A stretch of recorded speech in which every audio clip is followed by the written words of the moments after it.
The leadership race for the ANC Women's League leadership position is underway at the Nasrec Expo Centre in Johannesburg. Attention has mostly been on the presidential position previously occupied by Bathabile Dlamini. Her hopes to retain it may be dashed as she received the least branch nominations. She's trailing behind Sisisi, Tolashe and Thembeka Mchunu. The adoption of the policies discussed will most likely take place virtually after the meeting's completion.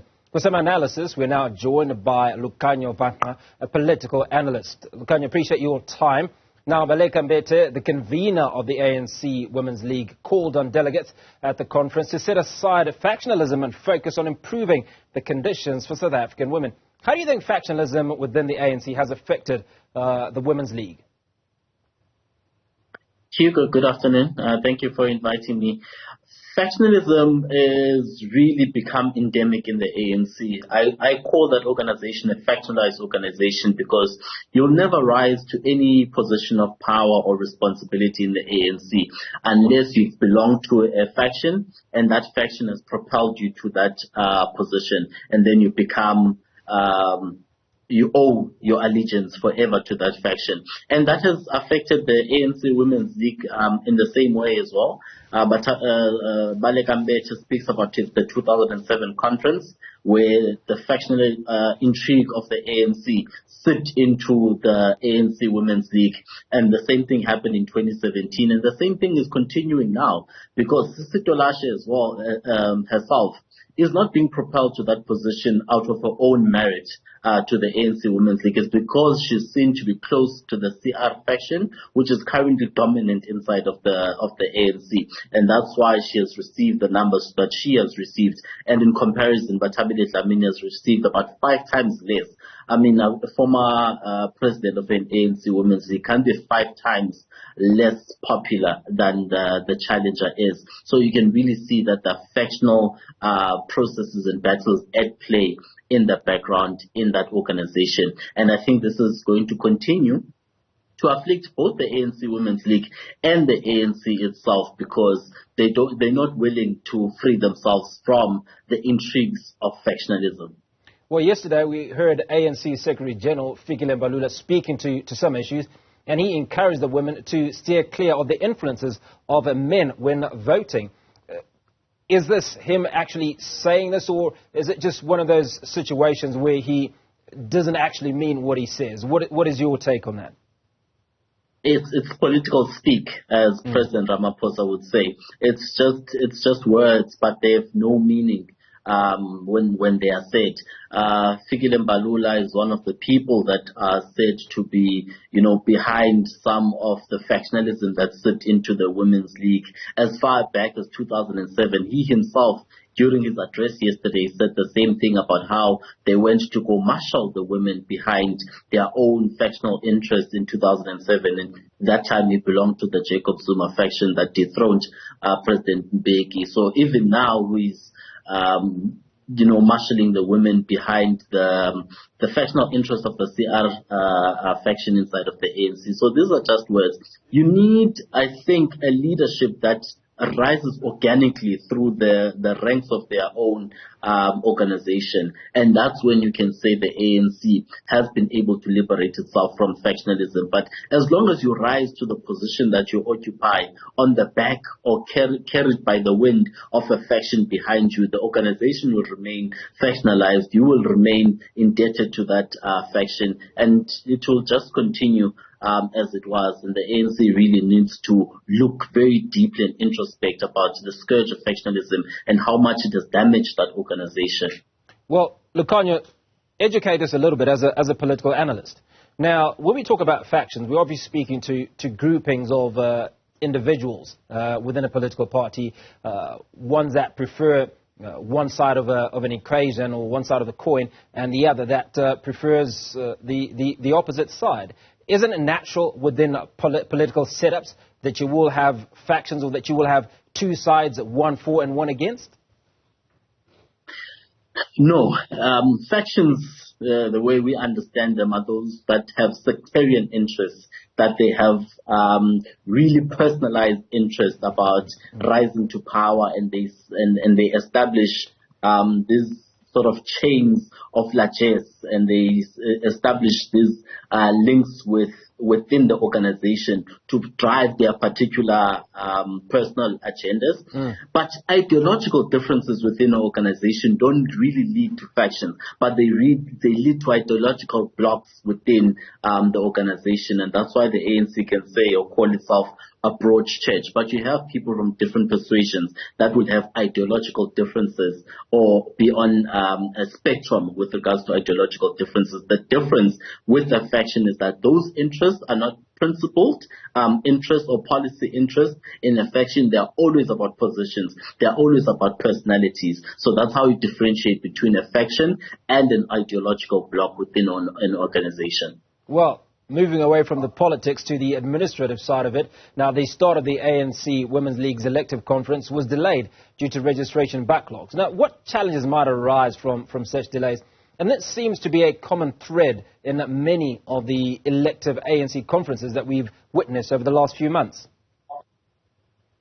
Yes, Hugo, the logistical challenges in these conferences for the ANC is something that needs to be looked into, because the ANC is left politically poorer by the fact that their conferences, national conferences, are reduced only to conferences about positions and personalities and people. And there's really no or little discussion about policies, about values, about ideological inclinations of the organization, about driving future strategies of the organization. The ANC used to call these national conferences, Hugo, festivals of ideas, wherein the most basic unit of the ANC, which is the branch, they congregate together and they add to the ideological direction of the organization. They add to the strategic direction and tactics of the organization. That is not happening anymore in these conferences. All we see is that they gather together, they elect leadership, and they go home, and everything else is left in the back burner in terms of the things that really move the needle in the political life of the organization. And as a result of that, I think the ANC is left politically poorer by conferences that are gathered or are organized in this manner. Now, the ANC Women's League conference is called to replace leadership, including the outgoing president, Bathabile Dlamini. What qualities and priorities should the new leadership focus on to strengthen the Women's League and obviously advocate for women's rights and issues effectively? We do understand that new leadership will be announced at 6 p.m. this evening. Yes, I think you can talk about three broad thematic areas that the new leadership would have to focus on. One is how to become relevant as an ANC Women's League to broader society. And I think the way that they can do that is to speak to the challenges that afflict women today in 2023 and be able to resolve some of those. And some of the challenges that afflict women is the fact that women still form the majority of people that are economically in precarious positions. Women still don't get a fair dividend of the economic life of the country, and women are still at the margins of economic activity in the country. So Women's League really needs to speak to that economic liberation and emancipation of women, but also the scourge of gender-based violence and femicide, which is the highest in South Africa than it is on the face of this planet, is something that the Women's League really needs to speak to. The other last thematic area that the Women's League really needs to look into is bringing a younger cohort of women into its leadership position so that they can be able to reflect the demographics of society within the leadership core of the Women's League. One of the challenges that I saw now in the top 5 is not a single woman under the age of 35 is contesting any of those top 5 positions. And I think the Women's League really need to bring the younger women into their leadership ranks. Now, one of the things that the ANC Secretary General, Fikile Mbaula, spoke about yesterday, he encouraged the women in the Women's League to stand up for South African women under persecution, and he gave a number of illustrations. Right now, is this a conversation that's likely to be had by this new leadership? Is this something that they should be looking at as how do they fight for themselves as women and desist from the influence of men, or certainly some of these factions? Yes, definitely. I think the Women's League needs to show more confidence and more faith in each other as women to occupy positions of leadership, and not always, as some people have criticized, always back men for these leadership positions. And the women as well need to speak to solidarity of women amongst each other. We've seen really concerning developments over the years. Hugo, you remember Baleka Mbete herself betraying women in 2017 and not throwing her weight behind the first woman to challenge for the presidency of the ANC NTZ at the time, and throwing her weight behind Cyril Ramaphosa at the last minute. And we've seen the ANC Women's League itself betray women when it did not endorse any of the women that had raised their hand in 2017 to challenge for the position of ANC President, Baleka Mbete being amongst them, Lindiwe Sisulu also being another person that raised their hand. So we need to see more solidarity amongst women, and women need to show a bit more faith and confidence in the ability of other women to be able to lead and be up to the task of leading this country, leading its institutions, and leading in society and in business. Well, Akanya, let's get your thoughts one more time, and this is on the local government elections and certainly the performance in the local government elections of the ANC and the likelihood of the party being forced into a coalition after the 2024 elections. How do you think this political landscape will impact the role of the ANC Women's League in the political landscape? Women are the majority in this country. So if anyone is able to mobilize that base or mobilize that constituency, they stand a good chance of being able to win elections. And the ANC has really done a lot to, especially the ANC Women's League, to mobilize women behind the banner of the ANC. Women in the ANC are the most active on the ground grassroots level. If you see door to doors, you'll see a majority being women there. And other political parties have actually had a challenge mobilizing that constituency, Hugo.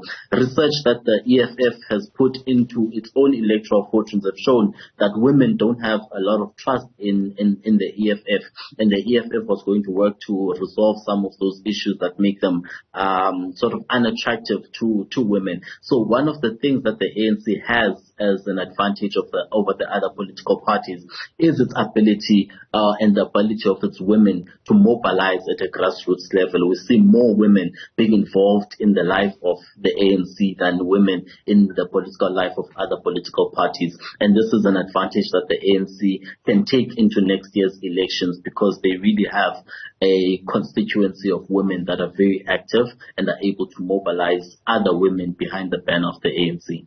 And back in the 2023 ANC Women's League National Conference, Lucanyo Vanqa, political analyst, appreciate your time this afternoon.